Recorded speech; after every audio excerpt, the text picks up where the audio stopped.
Hello dear students, I am professor Brajesh Bagdi और आज हम कंटिन्यू करने वाले हैं class 8 science CBSE, ICSE and for state boards. The chapter is crop production and management, and it is the part fourth of this chapter. For previous part 3, please watch previous videos. And the topic today we are discussing is manures and fertilizers.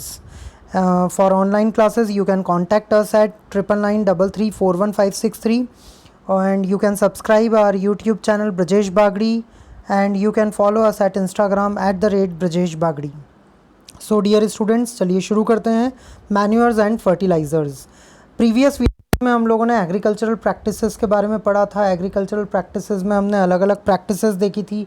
उनमें से कुछ practices हमने discuss भी की थी, like preparation of soil, sowing, इन सब के बारे में हम पढ़ चुके थे. आज हम थर्ड एग्रीकल्चरल प्रैक्टिस शुरू करने जा रहे हैं, manures and fertilisers. So what are manures and fertilisers? The substances which are added to the soil in the form of nutrients for healthy growth of plants are called manures and fertilizers. वो substances जो मिट्टी में add किए जाते हैं in the form of nutrients, और वो जो substances जो मिट्टी में ऐड किए जा रहे हैं वो एक्चुअली वो substances क्या हैं?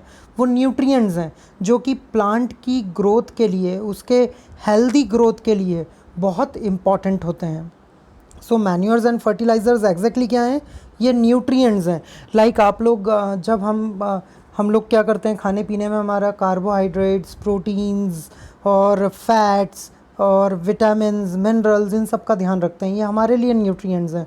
वैसे ही प्लांट्स ग्रोथ के लिए भी कुछ न्यूट्रिएंट्स की ज़रूरत होती है. कुछ पर्टिकुलर एलिमेंट्स होते हैं, कुछ पर्टिकुलर केमिकल्स होते हैं जो उनके लिए बहुत इंपॉर्टेंट होते हैं उनकी हेल्दी ग्रोथ के लिए. Those are known as nutrients. वो न्यूट्रिएंट्स मैन्योर्स और फर्टिलाइज़र्स के फॉर्म में प्लांट्स में दिया जाता है. और वो कहाँ मिक्स किया जाता है? मिट्टी में, सॉइल में. मैन्योर क्या है अब देखते हैं. Manure is an organic substance obtained from the decomposition of plant और एनिमल वेस्ट्स. अब प्लांट और एनिमल वेस्ट आपने देखा होगा, पुराने झड़े हुए पत्ते, सब्जियों के पील्स, या जितना भी एनिमल वेस्ट होता है, काऊ डंग होता है, या दूसरे एनिमल्स का जो डंग होता है, या दूसरे मरे हुए जानवर जो होते हैं उनकी बॉडी, ये सब जो प्लांट और एनिमल वेस्ट है इन्हें डिकम्पोज किया जाता है. इनके डिकम्पोजिशन से कुछ ऑर्गेनिक सब्सटेंस प्रिपेयर होते हैं, उन्हें मैन्योर कहा जाता है. आपने जनरली देखा होगा कि किसान क्या करते हैं, फार्मर्स अपने खेतों में गड्ढा खोदते हैं, उस गड्ढे में सारे पुराने जितने पत्ते होते हैं या जितना जानवरों का वेस्ट होता है वो सब उसमें डालते जाते हैं, और कुछ सालों में, कुछ महीनों में वो एक मैन्योर के फॉर्म में बन जाता है. इसे कंपोस्टिंग भी कहा जाता है. The decomposition of plant and animal waste in pits is caused by some microorganism. अब देखिए, जो ये डिकम्पोजिशन होता है प्लांट और एनिमल वेस्ट का, कहाँ है? में पिट्स में. पिट्स वही गड्ढों में होता है. ये किसके थ्रू होता है? By some microorganism. Like हम लोगों ने पढ़ा भी था कि अर्थवॉर्म जो होते हैं वो फ्रेंड्स ऑफ फार्मर्स होते हैं. तो एग्जैक्टली अर्थवॉर्म होते हैं, और रेड रिंकल्स होते हैं, इस तरह के कुछ अलग अलग वाइट वॉर्म्स होते हैं. इस तरह के कुछ वॉर्म्स होते हैं, कुछ माइक्रो ऑर्गेनिज्म होते हैं जो ये मैन्योर बनाने में मदद करते हैं. ये प्लांट और एनिमल वेस्ट को पूरी तरह से डिकम्पोज कर देते हैं. The use of manure improves soil texture as well as its water retaining capacity. देखिए, अब मैन्योर्स क्यों ऐड किया जाता है, इसका सबसे बड़ा एडवांटेज क्या है? It improves soil texture. मिट्टी का जो रंग होता है, मिट्टी का जो कलर होता है, जो एक्चुअल उसका रंग होना चाहिए, वो ये इम्प्रूव करता है. साथ में इसकी वाटर रिटेनिंग कैपेसिटी भी इंक्रीज़ कर देता है. देखिए, मिट्टी में वाटर रिटेनिंग कैपेसिटी बहुत इंपॉर्टेंट है, क्योंकि पानी जितना ज़्यादा मिट्टी अपने अंदर एब्जॉर्ब करके रखेगी उतने ज़्यादा प्लांट की ग्रोथ होगी. तो वाटर रिटेनिंग कैपेसिटी बहुत इंपॉर्टेंट है और वो मैन्योर से इंक्रीज़ हो जाती है. Then secondly, it replenishes the soil with all nutrients. और जितने भी न्यूट्रिएंट्स की ज़रूरत सॉइल को है वो सारे इसके अंदर रीप्लेनिश हो जाते हैं, वो वापस मिट्टी में मिल जाते हैं. नाउ ये फिगर्स आप देख पा रहे हैं, मैन्योर्स के फिगर हैं. आप देखिए, ये जो फिगर्स आपको दिख रहा है इसके अंदर ये कंडे दिख रहे हैं कुछ, जिन्हें हम काऊ डंग केक कहते हैं. तो ये जो काऊ डंग केक हैं तो हम डे टू डे लाइफ में हमारे आसपास देखते हैं. These are also form of manure. यहाँ पर आप देख रहे हैं मैन्योर है, प्लांट और एनिमल वेस्ट. ये मैन्योर है, ये मिट्टी में मिलाया जाता है जब फार्मिंग की जाती है. तो so these are the manures. Now next is advantages of manures. अब मैन्योर के क्या एडवांटेजेस होते हैं? सबसे पहली बात, it enhances the water holding capacity of the soil. मिट्टी की जो वाटर होल्डिंग कैपेसिटी है, पानी को रोकने की क्षमता, वो ये इंक्रीज़ कर देता है। वाटर होल्डिंग कैपेसिटी इंक्रीज़ हो जाती है। It makes the soil porous due to which exchange of gases becomes easy. अब देखिए, ये जो मैन्योर है सॉइल को पोरस बनाता है। पोरस मतलब जिसमें एयर पैकेट्स होते हैं, एयर के लिए उसके अंदर कुछ पैसेजेस होते हैं, तो पोरस बना देता है ये सॉइल को, जिसकी वजह से एक्सचेंज ऑफ गैसेस बहुत आसान होता है। अब मिट्टी में भी गैसेस जाना बहुत ज़रूरी है, तभी प्लांट प्रॉपरली ग्रो कर पाएंगे, उनकी हेल्दी ग्रोथ हो पाएगी। तो वो एयर जो है वो एयर पैसेजेस के थ्रू जाएगी जब मिट्टी पोरस होगी, और मिट्टी को पोरस बनाने का काम करेगा manure. Then it increases the number of friendly microbes. जितने फ्रेंडली माइक्रोब्स हैं, लाइक मैंने अभी आप लोगों को बताया था, वाइट वॉर्म्स होते हैं, रेड बेंगल्स होते हैं, या अर्थवॉर्म्स होते हैं, ये कुछ माइक्रोब्स हैं, ये बहुत इम्पॉर्टेंट होते हैं। मतलब मिट्टी की फर्टिलिटी इंक्रीज़ करने के लिए, उसके अंदर ह्यूमस को डेवलप रखने के लिए। तो ये जितने भी माइक्रोब्स हैं, ये इन्हें कहा जाता है फ्रेंडली माइक्रोब्स। और फ्रेंडली माइक्रोब्स या वॉर्म्स को इंक्रीज़ करता है manure. Then it increases the texture of the soil, ये हम ऑलरेडी डिस्कस कर चुके हैं। Now what are fertilisers? Fertilisers exactly क्या हैं? Fertilisers are chemical substances which are rich in a particular nutrient like nitrogen, phosphorus and potassium. अब fertilisers क्या हैं? फर्टिलाइजर्स वो केमिकल सब्सटेंसेज हैं जो कुछ न्यूट्रिएंट्स, पर्टिकुलर न्यूट्रिएंट्स को ही सपोर्ट करते हैं, जैसे कि नाइट्रोजन, फॉस्फोरस, पोटेशियम। इसको शॉर्ट में एनपीके भी कहा जाता है। NPK, N stands for nitrogen, P stands for phosphorus and K stands for potassium. तो ये कुछ पर्टिकुलर न्यूट्रिएंट्स हैं, कुछ पर्टिकुलर एलिमेंट्स हैं जो कि प्लांट ग्रोथ के लिए बहुत इंपॉर्टेंट होते हैं। तो जितने भी फर्टिलाइजर्स होते हैं, फर्टिलाइजर्स केमिकल सब्सटेंसेज हैं जो कि किसी स्पेसिफिक न्यूट्रिएंट का सपोर्ट करते हैं और उसमें रिच होते हैं। जैसे कि एग्जांपल देखेंगे, urea, ammonium sulphate, super phosphate, potash या एनपीके, ये कुछ एग्जांपल्स हैं फर्टिलाइज़र्स के।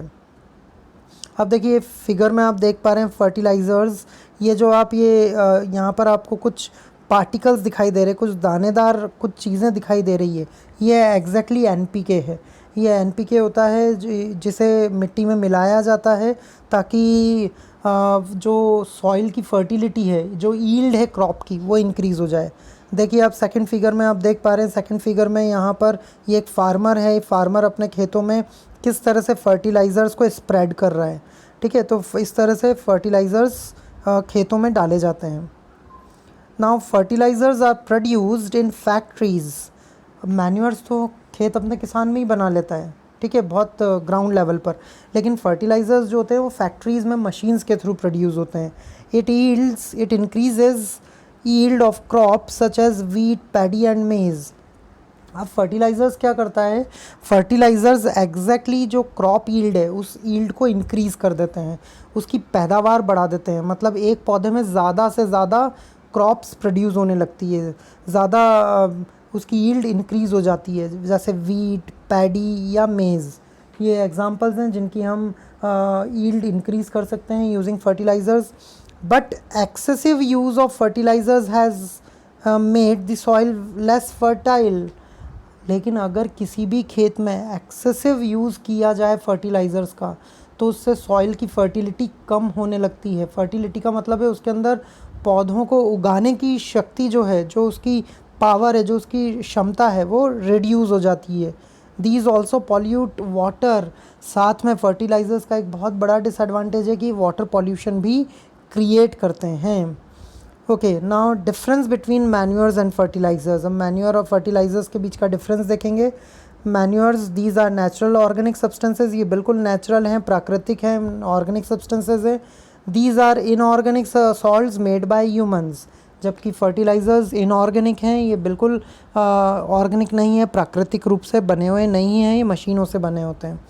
Then manures are rich in humus but not in inorganic nutrients.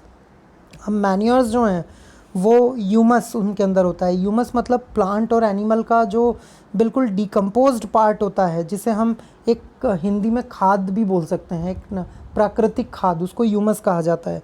तो मैन्योर्स जो होते हैं वो रिच होते हैं ह्यूमस में, लेकिन इनके अंदर इनऑर्गेनिक न्यूट्रिएंट्स नहीं होते हैं। जितने भी इनऑर्गेनिक न्यूट्रिएंट्स जैसे हमने पीछे एनपीके देखा था, तो वो इनमें नहीं होता है। Then fertilisers are rich in inorganic nutrients but do not contain humus. अब फर्टिलाइजर्स में इनऑर्गेनिक न्यूट्रिएंट्स तो होते हैं लेकिन ह्यूमस नहीं होता है।